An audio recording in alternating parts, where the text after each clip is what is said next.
अस्सलाम वालेकुम friends, welcome back to my channel stitch with style. कैसे हैं आप सब। उम्मीद है आप सब खैरियत से होंगे। तो फ्रेंड्स, ये जो मैं वीडियो में आपको फ़्रॉक और निकर दिखा रही हूँ, तो ये मैंने ट्राउज़र टाइप निकर मैंने रेडी किया है। तो ये मैंने लॉन फैब्रिक के साथ इसको बनाया है। इसकी वीडियो बहुत आसान है, मैं आपको दिखाती हूँ। ये मैंने टॉप के लिए कपड़ा लिया है। टॉप पार्ट के लिए इसकी लेंथ है 9.5 इंचज़ और इसकी जो विड्थ है वो है 13 इंचज़ इसकी विड्थ है। अब इसको हम डबल फोल्ड करेंगे। अच्छी तरह फोल्ड करने के बाद यहाँ पर हम 5.5 इंच के फासले पर शोल्डर का निशान ड्रा करेंगे। और शोल्डर का निशान ड्रा करने के बाद अब 4.5 इंच के फासले पर आर्म होल का निशान ड्रा करेंगे और इस निशान को बिल्कुल स्ट्रेट इसके साथ यहाँ पर मैच करेंगे। और मैच करने के बाद हम इसका जो चेस्ट है उसकी लेंथ लेंगे। चेस्ट की जो लेंथ है वो है 6 इंचज़।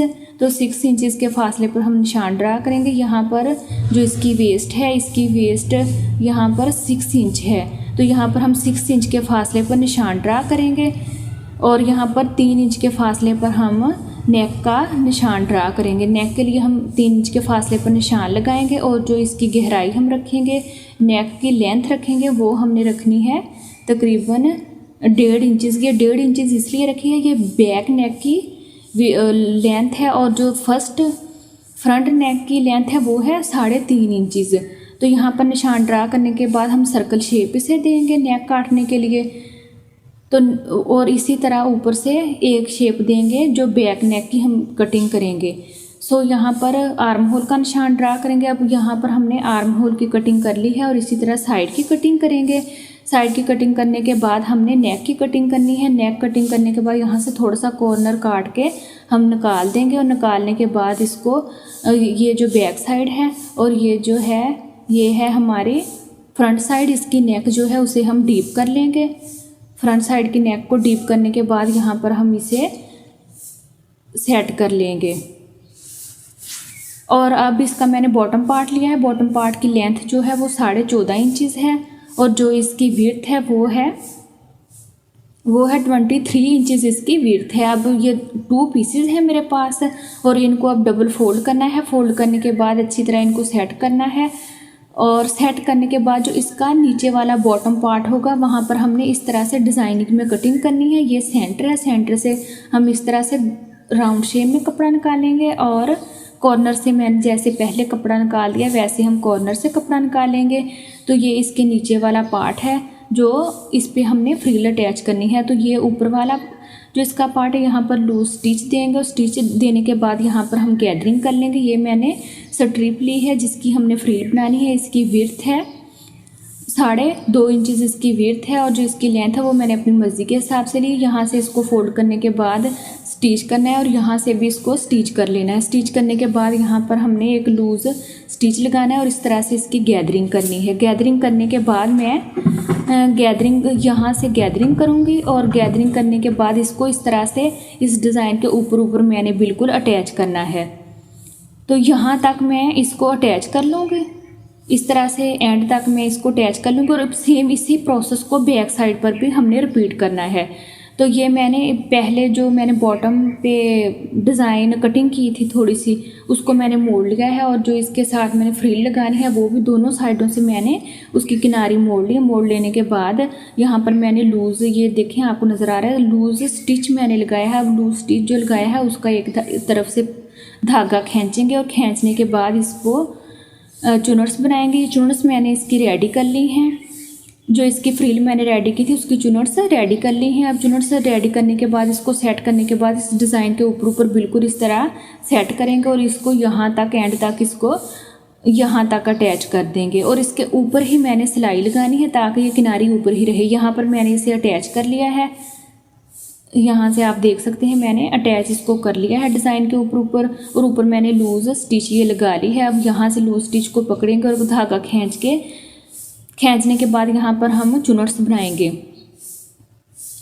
यहाँ पर धागा खींच लिया है और इसकी चुनर्स मैंने सेट कर ली और बॉटम पार्ट के मुताबिक टॉप पार्ट की बैक साइड लेंगे और बैक साइड पर एक काट लगाएंगे तकरीबन 1.5 इंच का और यहाँ पर इसके ऊपर फैब्रिक पीस रखेंगे और नीचे की तरफ इसे फोल्ड कर लेंगे और इसके जो शोल्डर हैं वो अटैच कर लेंगे। ये जो इसका फ्रंट नेक है उसको थोड़ा सा डबल फोल्ड करने के बाद हम सिलाई कर लेंगे, और सिलाई करने के बाद इसकी बैक नेक लेंगे, और बैक नेक और यहाँ से जो आर्म होल है उनको भी डबल फोल्ड करने के बाद स्टिच लगा लेंगे। और यहाँ पर मैंने स्टिच लगा लिया है, और ये मैंने बैक साइड जो है उसकी बटन पट्टी के लिए भी जगह रेडी कर ली है, और उसकी नेक भी मैंने रेडी कर ली है।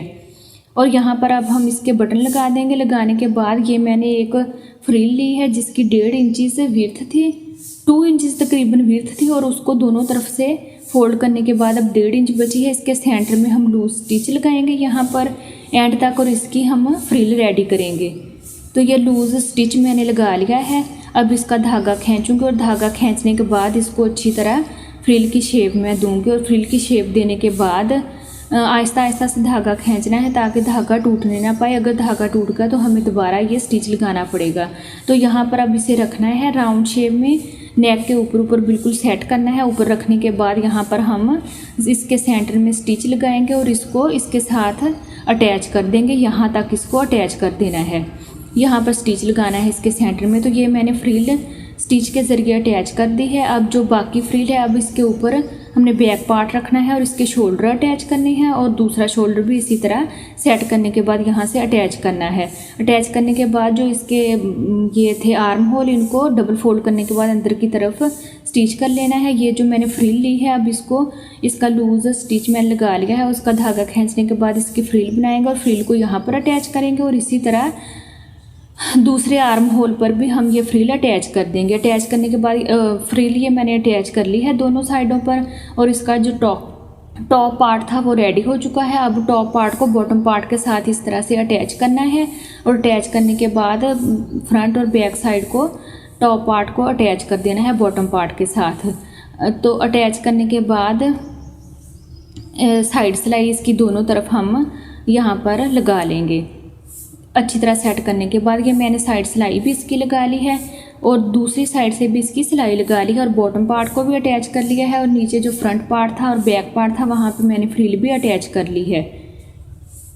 यहाँ से अच्छी तरह इसको सेट करेंगे, प्रेस करेंगे। प्रेस करने के बाद ये हमारा फ़्रॉक रेडी हो चुका है। बहुत ही ब्यूटीफुल फुल फ्रॉक है। तो अब इसके साथ जो मैंने स्कर्ट टाइप निकर रेडी करनी है, या इसको आप शलवार भी बोल सकते हैं, वो मैंने एक्स्ट्रा कपड़ा लिया है जो मेरे पास फालतू कपड़ा पड़ा हुआ था। अब इसको कटिंग के ज़रिए स्कर्ट टाइप ये तकरीबन हमारे पास शलवार रेडी होगी। यहाँ से इसकी आसन काटेंगे, और आसन की कटिंग करने के बाद यहाँ से इसकी जो स्कर्ट है वो ज़रा हमने लूज़ रखनी है, इसलिए इसका कटिंग थोड़ी कम की है। अब इसकी जो लेंथ है वो 18 इंच बनी है, और जो इसकी कपड़े की विड्थ थी वो थी 5 इंचज़। तो इस कपड़े को 2 पीसेस में, ये 4 पीसेस है मेरे पास, और मैंने इसको 2 पीसेस में डिवाइड कर लिया था।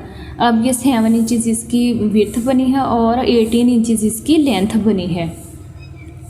अब इसको इसके साथ स्टिच के ज़रिए दोनों साइडों को 2-2 पीसों के साथ हम इस तरह से इस पीस को इस तरफ रखेंगे और स्टिच कर लेंगे, और इसके दूसरी तरफ हम दूसरा पीस रखेंगे और यहाँ से इसको स्टिच कर लेंगे। और सेम इसी तरह जो दूसरा इसका पांचा है उसको भी इसी तरह दोनों यहाँ और यहाँ से उसको स्टिच कर लेंगे। ये हमारे पास जो इसकी निकर थी वो स्टिच हो चुकी है, और इसको इसके ऊपर रखेंगे। और अब यहाँ पर हम आसन की सिलाई लगाएंगे। सेट करने के बाद यहाँ से आसन की सिलाई लगाएंगे, और इसी तरह दूसरी साइड से भी आसन की सिलाई लगाएंगे। आसन की सिलाई लगाने के बाद हम इसका जो यहाँ पे है राउंड होल इसका बनाएंगे, नेफा जिसको बोलते हैं, इसका नेफा बनाएंगे चारों तरफ तकरीबन 1 इंच का कपड़ा फोल्ड करने के बाद। तो ये हमारी निकर रेडी हो चुकी है। फ्रेंड्स, अगर आपको ये डिज़ाइन अच्छा लगा हो तो मेरी वीडियो को लाइक और शेयर करें, मेरे चैनल को सब्सक्राइब करें। मैं एक नेक्स्ट वीडियो के साथ फिर मिलूँगी। अल्लाह हाफिज़।